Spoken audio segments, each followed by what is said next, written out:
Presentación y análisis de base de datos sobre pacientes diabéticos. Los objetivos son sintetizar los resultados obtenidos de la base de datos, entender el tipo de estudio que fue realizado, analizar los resultados con herramientas epidemiológicas para su mejor comprensión y brindar posibles pasos a seguir con la información obtenida.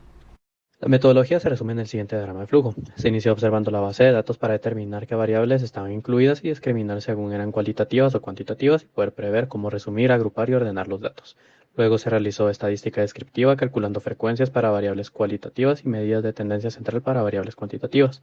Las variables cuantitativas se recodificaron para tenerlas en términos de resultados cualitativos dicotómicos para poder determinar, junto con las frecuencias, razones, proporciones y movilidad que facilitaron el cálculo de riesgo a través del odds ratio, que fue guía para tomar en cuenta qué variables se les buscaba el impacto en este estudio transversal. Los datos se agruparon en dos secciones, cualitativas en frecuencia y cuantitativas en medidas de tendencia central. De las frecuencias se mostraron sus valores absolutos y entre paréntesis sus datos relativos en porcentaje, mientras que para los datos cuantitativos se colocó la media, puesto que tenía valores cercanos a la mediana y a la moda, y se acompañó de la desviación estándar y su rango para describir su distribución. Se encontró que las amas de casa y agricultores son las ocupaciones con mayor proporción. La mayoría es de Santa Rosa, Guatemala y Escuintla. Y 80% de las personas consultaron por cansancio, seguido de solo 6% que lo hizo por la pérdida de peso. Sobre los datos clínicos, a excepción de la obesidad, los valores de SI femenino tienen proporciones de 54 a 59%. En cuanto a hábitos, se observa que la mayor proporción no tiene alimentación saludable y consume grasas trans. De las variables cuantitativas, la edad tiene una media de 39 años con una desviación estándar de 16. La hemoglobina glicosilada tiene 6% de mediana con desviación estándar de 1.43 y la glucosa P tiene 105 miligramos por decilitro de media con una desviación estándar de 16 miligramos por decilitro. Para la morbilidad se calcularon proporciones y prevalencias, esto con el objetivo de buscar cómo se comporta la enfermedad respecto a las variables de estudio, observando cómo aumenta y disminuye la prevalencia de personas diabéticas con la característica presente. Se obtuvo de medida general que la prevalencia de diabetes fue de 58.19 en toda la población del estudio, la prevalencia de diabetes en hombres fue de 56.3 y la prevalencia de diabetes en mujeres fue de 59.76. El estudio realizado es un estudio transversal analítico, por lo que la medida de asociación aplicable fue la razón de momios, odds ratio.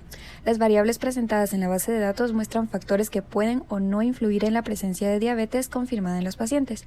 Como se observa en esta tabla, la alimentación saludable y la actividad física diaria son factores protectores cuando se refiere a la diabetes. En el caso de factores como el consumo de grasas trans, la obesidad, el nivel de LDL y la glucosa preprandial, la hemoglobina glicosilada y los antecedentes familiares, se observa un alto nivel de riesgo y significancia en los pacientes padeciendo diabetes, mientras que el consumo de alcohol y la hipertensión no tuvieron un valor estadísticamente significativo. Para su análisis se realizaron tablas de contingencia 2x2 para la relación entre la exposición de los distintos factores presentados en los pacientes y la presencia de diabetes diagnosticada o no. Con sus respectivos intervalos de confianza del 95%, ayuda a determinar si estos factores eran protectores o de riesgo, estando ambos por debajo de 1 o por encima de este respectivamente. La mayoría de variables eran cualitativas dicotómicas, sí o no. Sin embargo, los niveles de la glucosa preprandial y la hemoglobina glicosilada se presentaban como datos cuantitativos discretos. Para esto, ambas variables se recodificaron siguiendo la literatura y clasificándolas en sí o no. Una vez ya identificados los factores de riesgo y de protección, se hizo una estratificación por edad y por sexo. Jóvenes de 18 a 29 años, adultos jóvenes de 30 a 45, adultos mayores de 45 a 59 y ancianos mayores de 60 años. En esto se hizo una identificación o una clarificación de cuáles eran los factores que más afectaban a los grupos etarios y también por sexo. Como medida de impacto se obtuvo el riesgo atribuible. Este indica la proporción de la enfermedad que podría disminuir al eliminar este factor de riesgo. En la tabla se presenta en la última columna como porcentajes, mostrando de manera más clara cuál fue el factor que tiene un mayor impacto en la muestra, así como los valores negativos demuestran que al eliminarlos podría tener una repercusión negativa en la población. La tabla muestra que el factor de riesgo con más impacto es el nivel de glucosa preprandial, pudiendo disminuir hasta un 45% la prevalencia de diabetes en la población si éste se eliminara, precedido por los antecedentes familiares y la obesidad con un 33%, la hemoglobina glicosilada pudiendo disminuir un 24% la presencia de diabetes si éste fuese eliminado de la muestra. En las limitaciones del estudio, de manera general se puede decir que al tratarse de la enfermedad de diabetes, una enfermedad crónica por su naturaleza, no se tiene el tiempo suficiente para observar la enfermedad en base a este tipo de estudios, por lo que no se observaron muertes, por lo que no se pudo sacar una tasa de mortalidad. También se tiene la limitación de fiar de algunas variables que son presentadas por el sujeto de investigación, por lo que eso puede dar un sesgo al momento de saber si los datos son reales o son ficticios. Y también se considera una limitante la variable de colesterol LDL, ya que esta lipoproteína mantiene una relación dinámica con otras biomoléculas en el metabolismo, por lo que es limitante tener solo la medida de esta lipoproteína para poder hacer una inferencia con la diabetes. Para los criterios de causalidad, se tomaron en cuenta la relación temporal, ya que la exposición a los factores de riesgo sí antecede al efecto esperado si no está la aparición de diabetes. La verosimilitud, ya que sí es compatible la asociación de los factores de riesgo con la aparición de diabetes. La coherencia, ya que los factores de riesgo de este estudio han sido presentados en múltiples investigaciones como propicios para la aparición de la diabetes. La intensidad, ya que hay una alta fuerza de asociación entre los factores de riesgo presentados y el padecimiento de diabetes. Esto fue medido por medio de la medida de asociación, el de odds ratio. La relación dosis-respuesta, ya que al aumentar la exposición a los factores de riesgo se espera que también aumente la intensidad del efecto, siendo esta la aparición de diabetes. Y la reversibilidad, ya que si se eliminan algunos de los factores de riesgo puede hacer que se disminuya la posibilidad de aparición de diabetes. Debido a la heterogeneidad de los datos, se estratificó por grupos etarios y sexo para evaluar con mayor especificidad la influencia de las variables asociadas.